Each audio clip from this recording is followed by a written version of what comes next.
الحمد لله نحمده ونستعينه ونستغفره ونؤمن به ونتوكل عليه ونعوذ بالله من شرور أنفسنا ومن سيئات أعمالنا من يهده الله فلا مضل له ومن يضلله فلا هادي له ونشهد أن لا إله إلا الله وحده لا شريك له ونشهد أن سيدنا ومولانا محمدا عبده ورسوله أما بعد فقد قال الله تبارك وتعالى في القرآن الكريم فأعوذ بالله من الشيطان الرجيم بسم الله الرحمن الرحيم لقد من الله على المؤمنين إذ بعث فيهم رسولا من أنفسهم يتلو عليهم آياته ويزكيهم ويعلمهم الكتاب والحكمة وإن كانوا من قبل لفي ضلال مبين وقد قال تبارك وتعالى إنا أنزلنا إليك الذكر لتبين للناس ما نزل إليهم ولعلهم يتفكرون صدق الله العظيم وقال النبي صلى الله عليه وسلم إنما بعثت معلما أو كما قال عليه الصلاة والتسليم. بزرگان محترم، عزیز نوجوان بھائیوں، دوستوں، یہ مہینہ ربیع الاول کا مہینہ ہے. اس کو بعض لوگ میلاد کا مہینہ بھی کہتے ہیں. یہ مہینہ وہ عظیم الشان مہینہ ہے کہ جس کے اندر رسول محبوب خدا صلی اللہ علیہ وسلم کی پیدائش ہوئی تھی اور اللہ تبارک و تعالیٰ کی تقدیر کے فیصلے پر آپ کی وفات بھی اسی مہینے میں ہوئی تھی. اللہ تبارک و تعالیٰ نے رسول اللہ صلی اللہ علیہ وسلم کو جو بھیجا، اس مہینے کے اندر ہر جگہ ربیع الاول کے آتے ہی رسول اللہ صلی اللہ علیہ وسلم کا تذکرہ بڑے زور شور سے کیا جاتا ہے. علماء کے بیانات ہوتے ہیں، جلسے ہوتے ہیں اور کئی ساری مجالس لگتی ہیں. رسول اللہ صلی اللہ علیہ وسلم کا ذکر مبارک ہوتا ہے. اسی وجہ سے جب سے یہ مہینہ شروع ہوا، بلکہ اس سے پہلے ہی آپ حضرات کے سامنے میں نے ایک عنوان شروع کیا تھا کہ آپ صلی اللہ علیہ وسلم کو جو اللہ تبارک و تعالیٰ نے بھیجا ہے ہمارے لیے، آپ کی بعثت کے مقاصد کیا ہیں؟ اللہ تبارک و تعالیٰ نے کیوں رسول اللہ صلی اللہ علیہ وسلم کو بھیجا؟ تو میں نے بات شروع کی تھی کہ ایک تو اللہ تبارک و تعالیٰ نے ہمارے لیے نبی کی ذات کو نعمت بنا کر بھیجا، اور پھر نعمت اور ایک دولت جب ہمیں سمجھ میں آ جائے گی کہ آپ کی ذات ہمارے لیے بڑی دولت ہے، بڑی نعمت ہے، تو خود ہمارے دل کے اندر ایک جذبہ پیدا ہوگا کہ ہمیں اس دولت کی قدر کرنی چاہیے، اس نعمت کی قدر کرنی چاہیے، اللہ تبارک و تعالیٰ کا اس بابت شکر ادا کرنا چاہیے. تو اب یہ شکر کیسے ادا ہو، اس دولت کی قدردانی کیسے ہو، اس نعمت کا حق اور اس نعمت کی احسان شناسی کے طور پر ہم کیا کریں؟ اللہ تبارک و تعالیٰ نے وہ بھی ارشاد فرمایا. اور یہ فرمایا کہ اللہ کے نبی کی ذات رسول اللہ صلی اللہ علیہ وسلم کو جو اللہ نے بھیجا، اس کا مقصد یہ ہے، اللہ نے فرمایا یتلو علیہم آیاتہ، پہلا مقصد یہ ہے کہ رسول صلی اللہ علیہ وسلم کی ذات قرآن پڑھ کر سنائے۔ تو جب رسول اللہ صلی اللہ علیہ وسلم کی ذات قرآن پڑھنا سکھائے گی تو اس سے ہمارا بھی کام معلوم ہو گیا کہ جب رسول اللہ کی ذات قرآن پڑھنا سکھاتی ہے تو ہم لوگوں کو امت ہونے کی حیثیت سے، آپ کے ماننے والے ہونے کی حیثیت سے ہمیں قرآن پڑھنا سیکھنا چاہیے۔ قرآن کیا ہے، اس کو کیسے پڑھا جاتا ہے، اور اس بابت میں نے گزشتہ جمعہ بھی آپ حضرات کے سامنے چند واقعات بیان کیے تھے کہ کس طریقے سے صرف قرآن پڑھنے سے بڑے بڑے دشمنان اسلام کی زندگیاں بھی بدل جاتی تھی۔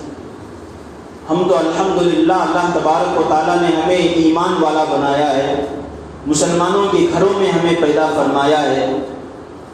ہمارے پیدا ہونے سے پہلے ہی ہمارے والدین کی جب رخصتی ہوئی تھی تو قرآن کے ساتھ ہوئی تھی، لیکن افسوس کا مقام یہ ہے کہ جس طرح توجہ قرآن کریم کی جانب ہونی چاہیے ویسے ہماری نہیں ہوئی۔ ہماری عمریں تو بہت بڑی ہو چکی ہیں، کسی کی 50 سال ہو چکی ہے، کسی کی 60 سال ہو چکی ہے، کوئی ابھی نوجوان ہے،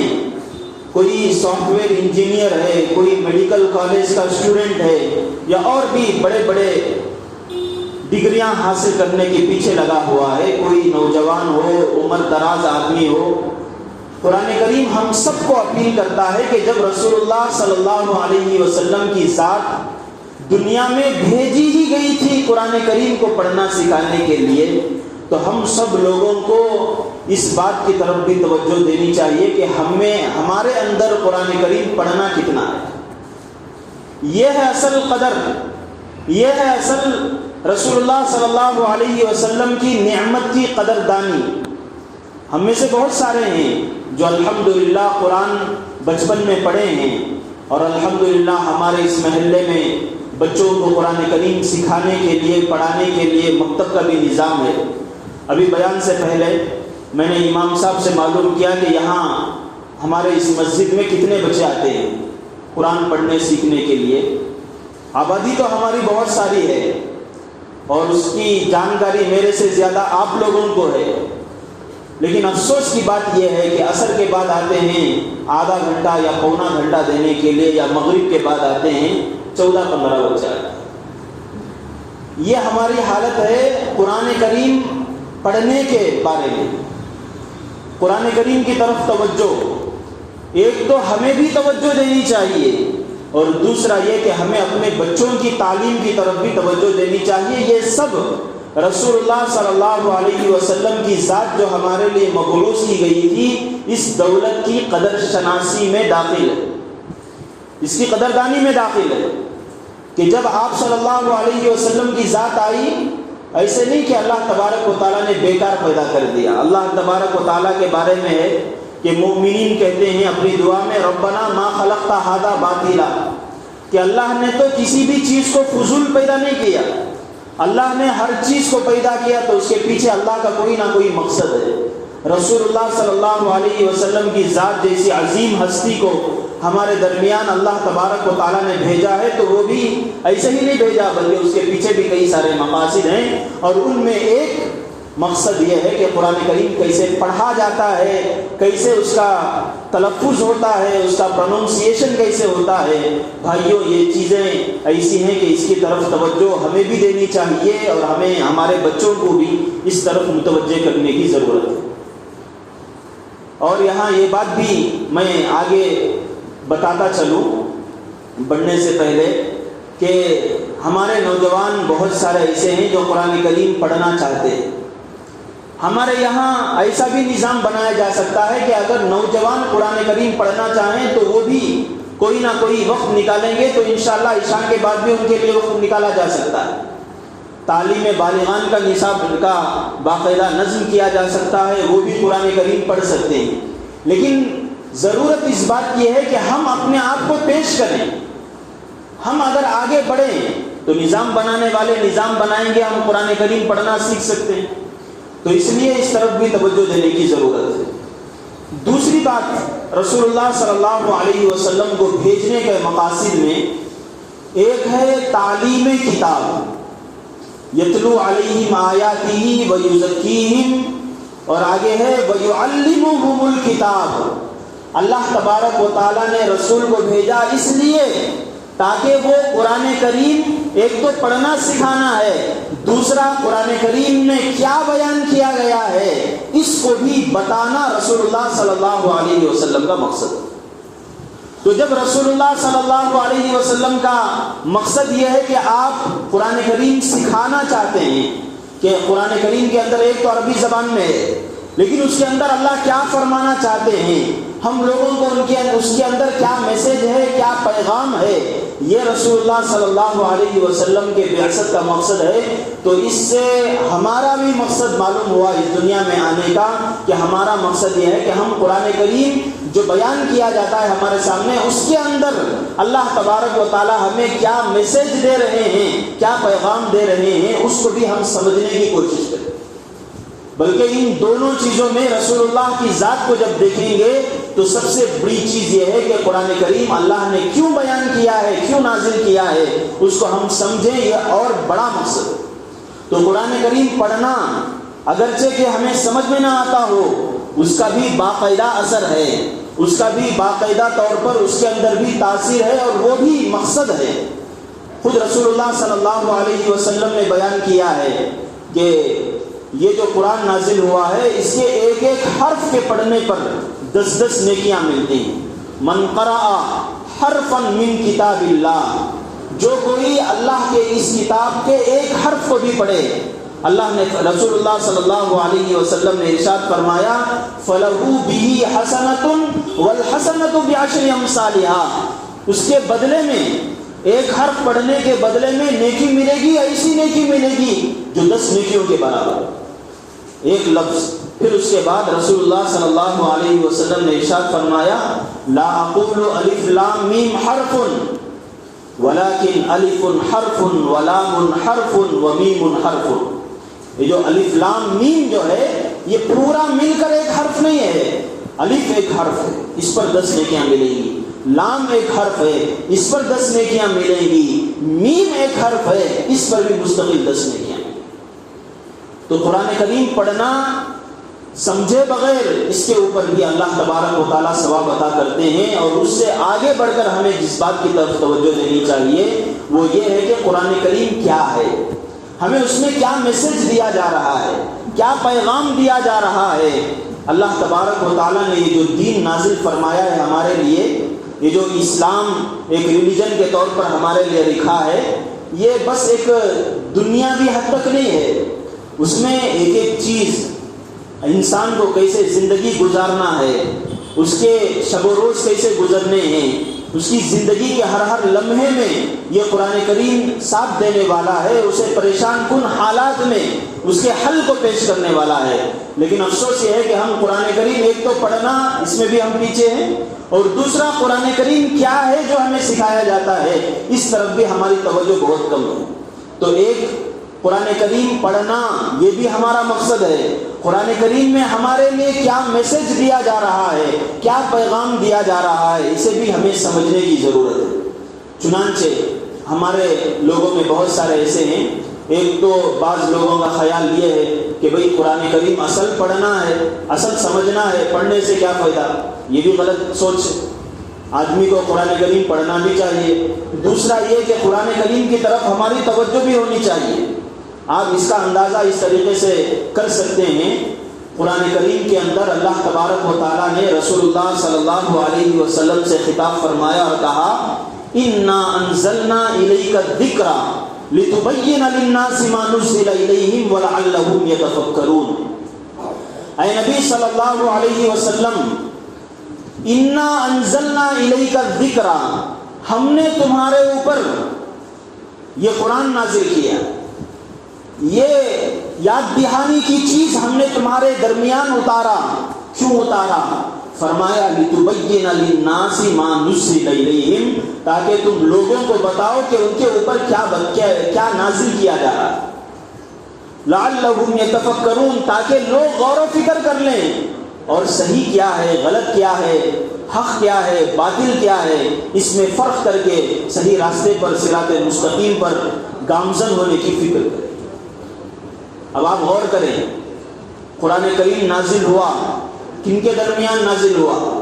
عرب قوم میں نازل ہوا۔ وہ عرب قوم جو پہلے سے عربی زبان جانتی تھی۔ عرب کے لوگ، اس سے پہلے میں نے ایک جمعہ میں نے یہ بھی کہا تھا کہ اللہ تبارک و تعالیٰ نے جو عربی زبان کو انتخاب کیا، عرب کے لوگوں کو اپنی زبان کے اوپر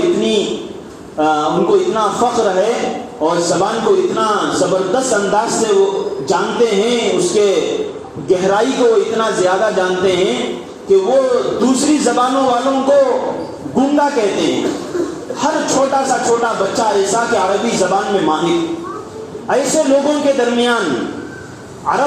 عربی جاننے والے قوم کے درمیان اللہ تبارک و تعالیٰ نے عربی زبان میں قرآن نازل کیا۔ اللہ نے عربی زبان میں قرآن نازل کیا عربی جاننے والی قوم میں۔ اس کے باوجود اللہ تبارک و تعالیٰ رسول اللہ صلی اللہ علیہ وسلم کو کہہ رہے ہیں، آپ ان کے سامنے بیان کر کے سمجھائیے کہ میں نے کیا بیان کیا۔ اس کے اوپر آپ غور کر سکتے ہیں۔ اگر قرآن کریم کو کسی دوسری زبان میں نازل کر کے اگر اللہ تبارک و تعالیٰ کہتے کہ آپ سمجھائیے تو یہ بات سمجھ میں آتی تھی، لیکن جب جو قوم ہے وہ عربی جانتی ہے، قرآن کریم نازل ہوا ہے عربی زبان ہی میں، پھر بھی اللہ کے رسول کو صلی اللہ علیہ وسلم سے کہا جا رہا ہے اور آپ کو دنیا میں بھیجنے کا ایک مقصد یہ بیان کیا جا رہا ہے کہ آپ کو قرآن کریم سمجھانا ہے، تو آپ اندازہ لگا سکتے ہیں کہ اس قرآن کریم میں اللہ نے کیا رکھا ہے کہ صرف عربی جاننے سے قرآن کریم کیا ہے، اللہ کیا پیغام دینا چاہتے ہیں، یہ سمجھ نہیں سکتے۔ اس سے یہی پتہ چلا نا کہ عربی زبان جاننے والی قوم کے درمیان جب قرآن نازل ہوا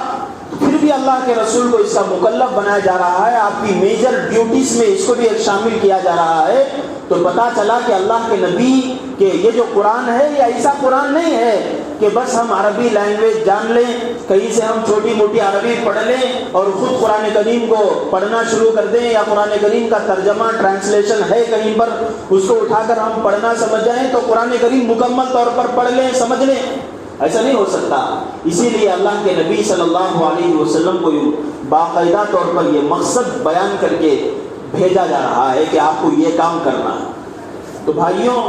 خود صحابہ کے دور میں بھی ایسے کئی سارے واقعات ملتے ہیں کہ عربی جاننے والے صحابہ بھی قرآن کریم کو سمجھنے میں تھوڑی بہت غلطی کر لیے تھے، رسول اللہ صلی اللہ علیہ وسلم کو سمجھانا پڑا۔ ایسے بہت سارے قصے ہیں۔ تو معلوم یہ ہوا کہ اللہ کے نبی صلی اللہ علیہ وسلم کی ذات جو ہمارے درمیان آئی ہے، اس کا مقصد ایک یہ ہے قرآن کریم پڑھنا سکھانا، قرآن کریم پڑھنا سکھانا، دوسرا قرآن کریم کو سمجھانا۔ اس سے ہمارا بھی مقصد معلوم ہو گیا دنیا میں آنے کا کہ ہمیں قرآن کریم پڑھنا بھی سیکھنا ہے اور قرآن کریم میں کیا بیان کیا گیا ہے ہمارے لیے اس کو بھی سمجھنا ہمارے لیے ضروری ہے۔ اور یہ چیز اگر ہم سمجھ جائیں گے تو ہم نے گویا کہ یہ سمجھیے کہ رسول اللہ کے آنے کی اور آپ کی جو دولت اللہ تبارک و تعالیٰ نے ہمیں بھیجی تھی اس کا گویا کہ ہم نے حق ادا کر دیا۔ اللہ تبارک و تعالیٰ نے رسول کی ذات کو ایک دولت بنا کر بھیجا ہے ہمارے لیے۔ یہ پوری انسانیت، یہ پوری کائنات میں جتنے چیزیں ہیں سب اللہ تبارک و تعالیٰ کی نعمتیں ہیں، دولتیں ہیں ہمارے لیے۔ یہ آسمان ہے، یہ زمین ہے، یہ سورج ہے، یہ چاند ہے، یہ ہوا ہے، ہمارے گھر ہیں، اور ہر چیز اللہ تبارک و تعالیٰ کی نعمتوں میں ہے۔ لیکن کسی نعمت کو اللہ تبارک و تعالیٰ نے دے کر یہ نہیں کہا کہ میں نے تمہارے اوپر یہ سب چیزیں دے کر احسان کیا، اللہ نے احسان نہیں جتایا۔ لیکن جب اللہ کے رسول کو بھیجا تو اس وقت کہا لقد من اللہ علی المؤمنین، کہ میں نے رسول کی ذات کو بھیج کر تمہارے اوپر احسان کیا۔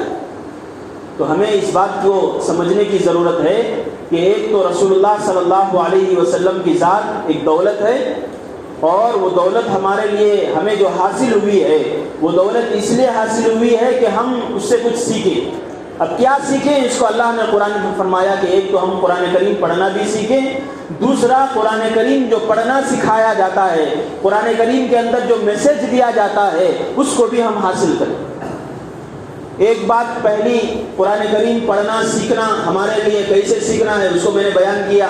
کہ اس کے چھوٹی عمر کے بچے ہیں تو باقاعدہ ہماری مسجد میں بھی اس کا نظام ہے، مکتب لگتا ہے، اس میں ہم اپنے بچوں کو بھیج سکتے ہیں۔ بڑے بھی اگر قرآن کریم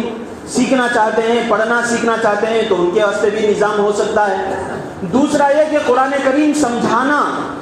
جو رسول اللہ صلی اللہ علیہ وسلم کا مقصد تھا، اور ہمارا مقصد یہ ہے کہ قرآن کریم سمجھنا ہے، تو یہ چیز ہم کہاں سے حاصل کریں؟ اس کے لیے یہ جمعہ کے بیانات ہیں۔ ان جمعہ کے بیانات میں قرآن کریم میں اللہ تبارک و تعالیٰ نے کیا پیغام دیا ہے، کیا میسج دیا ہے اللہ تبارک و تعالیٰ نے، اس کو یہاں بیان کیا جاتا ہے۔ جب شروع وقت ہوتا ہے آدھا گھنٹہ، آپ اندازہ لگا لیجئے کہ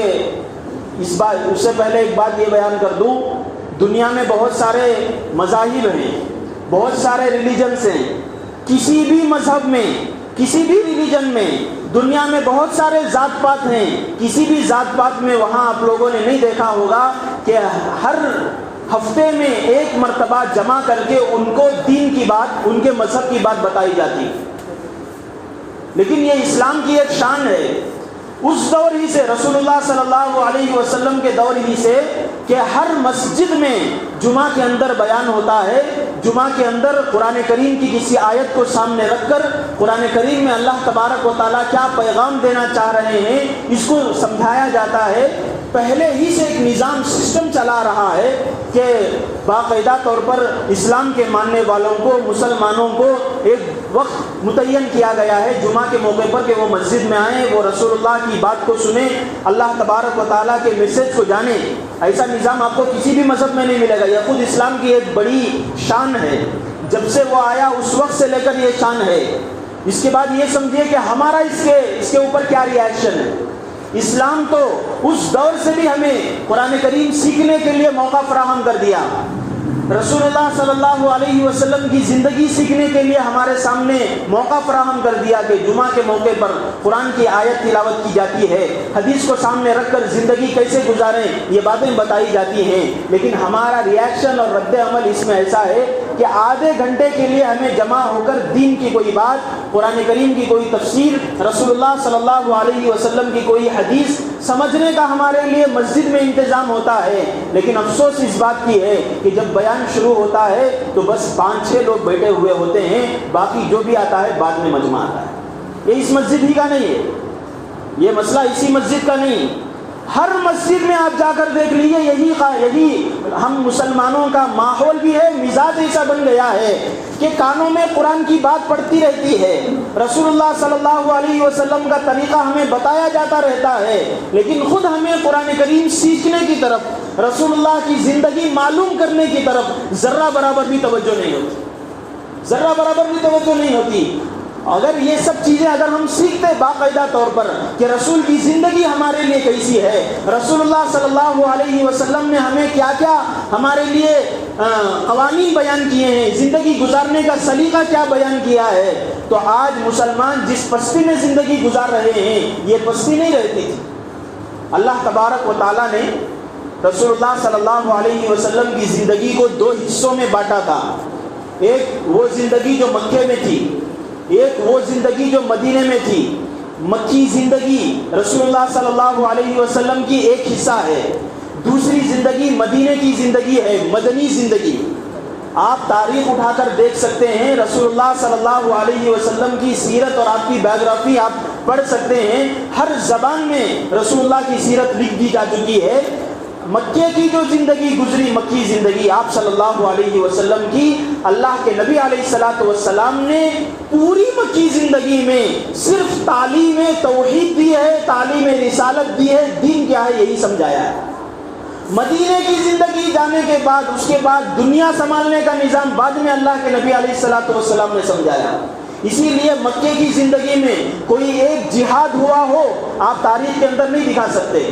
باقاعدہ طور پر صحابہ پر ظلم کیا جا رہا ہے، حضرت بلال پر ظلم کیا جا رہا ہے، حضرت سمیہ رضی اللہ عنہا کو شہید کیا جا رہا ہے۔ صحابہ آ کر پوچھ رہے ہیں، اور وہ صحابہ بھی ایسے نہیں کہ اس کے ان کے پاس کوئی طاقت نہیں تھی یا پھر وہ ان کے اندر دبدبہ نہیں تھا۔ حضرت عمر فاروق رضی اللہ عنہ کے بارے میں آتا ہے کہ جب وہ مسلمان ہوئے تو غیر بھی ان کے سامنے ڈرتے تھے، لیکن پھر بھی مسلمانوں کو تکلیف دیا جا رہا تھا۔ اللہ کے نبی علیہ الصلوۃ والسلام سے بار بار پوچھا جا رہا تھا مکی زندگی میں، اللہ کے نبی علیہ الصلوۃ والسلام نے اجازت نہیں دی۔ وجہ اس کی یہ تھی کہ پہلے اللہ کے نبی علیہ الصلوۃ والسلام صحابہ کو تیار کر رہے تھے کہ تمہیں کیسا بننا ہے۔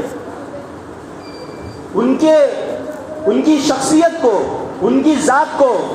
صحابہ کی پرسنالٹی کو رسول اللہ صلی اللہ علیہ وسلم ڈیولپ کر رہے تھے۔ جب ڈیولپ ہو گئی یہ زندگی صحابہ کی، پھر اس کے بعد جب مدینہ منورہ میں گئے، مدینہ منورہ میں آپ دیکھتے ہیں کہ اس کے بعد فتوحات کا زمانہ شروع ہوا، پوری دنیا اسلام کے زیر نگین آئی۔ آج مسلمانوں کی حالت کو ہم جا کر دیکھیں، سامنے رکھیں، تو ہمیں مکی زندگی میں گزارا پڑ رہا ہے، لیکن ہم سوچ رہے ہیں مدنی زندگی کے بارے میں۔ جب کوئی بات مسلمانوں پر کوئی زبردستی ہوتی ہے، مسلمانوں پر کوئی پریشانی آتی ہے، کسی علاقے میں مسلمانوں پر ظلم ہوتا ہے، تو فوراً ہمارا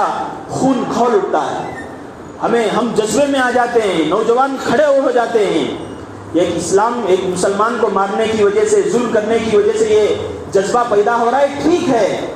لیکن اس سے پہلے رسول اللہ صلی اللہ علیہ وسلم نے جو پرسنالٹی ڈیولپ کی تھی، یہ چیز ہمارے اندر نہیں آئی۔ جب تک یہ پرسنالٹی ہماری ڈیولپ نہیں ہوگی، اسلام کو سامنے رکھ کر، ایمان کو سامنے رکھ کر، قرآن کو سامنے رکھ کر، رسول اللہ صلی اللہ علیہ وسلم کی سیرت کو سامنے رکھ کر، اس وقت تک ہم لوگ کامیاب نہیں ہو سکتے۔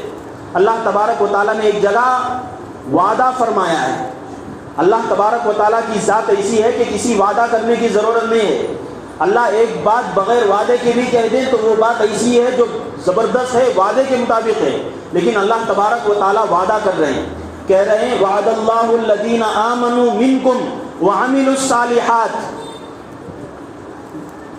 وعد اللہ الذین آمنوا منکم، مسلمانوں کو خطاب کر کے اللہ تبارک و تعالیٰ کہہ رہے ہیں کہ اللہ تبارک و تعالیٰ وعدہ کرتے ہیں۔ وعدے کے الفاظ اللہ نے بیان فرمائے قرآن کریم کے اندر۔ اللہ تبارک و تعالیٰ وعدہ کرتے ہیں کہ جو لوگ کامل ایمان والے ہوں گے، وعملوا الصالحات، اور جو نیک اعمال اللہ تبارک و تعالیٰ کی کتاب کے مطابق، رسول اللہ صلی اللہ علیہ وسلم کے سنت کے مطابق زندگی گزارنا ویسا شروع کر دیں گے، اللہ تبارک و تعالیٰ کہتے ہیں لَيَسْتَخْلِفَنَّهُمْ فِي الْأَرْضِ كَمَا اسْتَخْلَفَ الَّذِينَ مِنْ قَبْلِهِمْ، ہم ضرور بھی ضرور اس زمین میں بادشاہت عطا کریں گے جیسے کہ اس سے پہلے ہم نے بادشاہت عطا کی تھی۔ کامل ایمان، اعمال صالحہ آ جائے، اللہ تبارک و تعالیٰ وعدہ کر کے کہہ رہے ہیں ہم ضرور زمین میں بادشاہت عطا کریں گے، حکمرانی ادا کریں گے، لیکن یہ ایمان کامل، اعمال صالحہ کامل، یہ جو وعدہ ہے کہ بادشاہت عطا کریں گے، حکمرانی عطا کریں گے، تمہارا دبدبہ ہوگا، مسلمانوں کا روب ہوگا، یہ دو چیزوں پر موقوف۔ ایمان کامل ہونا ہے، اعمال صالحہ زندگی میں آنے ہیں، اور یہ چیز اس وقت تک حاصل نہیں ہوگی جب تک کہ ہم قرآن کریم کو مضبوطی سے نہیں تھامیں گے اور رسول اللہ صلی اللہ علیہ وسلم کے طریقے کو ہم نہیں اٹھائیں گے۔ تو جو جمعہ سے اور اس جمعہ میں بھی میں نے آپ حضرات کے سامنے یہی بات بیان کی کہ اللہ تبارک و تعالیٰ کے رسول صلی اللہ علیہ وسلم کو جو بھیجا گیا ہے وہ اس لیے بھیجا گیا ہے کہ رسول اللہ صلی اللہ علیہ وسلم کی ذات قرآن کریم پڑھنا سکھائے، اور اس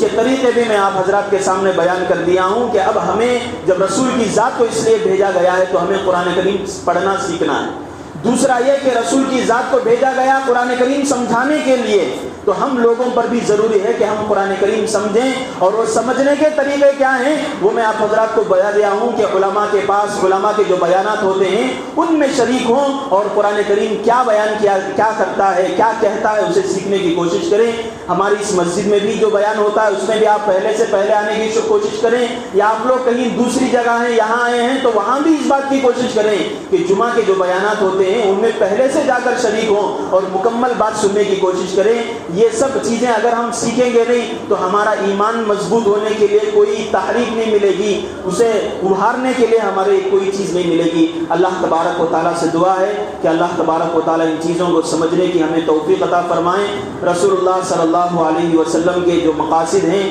ان مقاصد کو سمجھ کر ہمیں اپنے زندگی کے اندر تبدیلی لانے کی اللہ ہمیں توفیق عطا فرمائیں۔ وآخر دعوانا الحمد للہ رب العالمین۔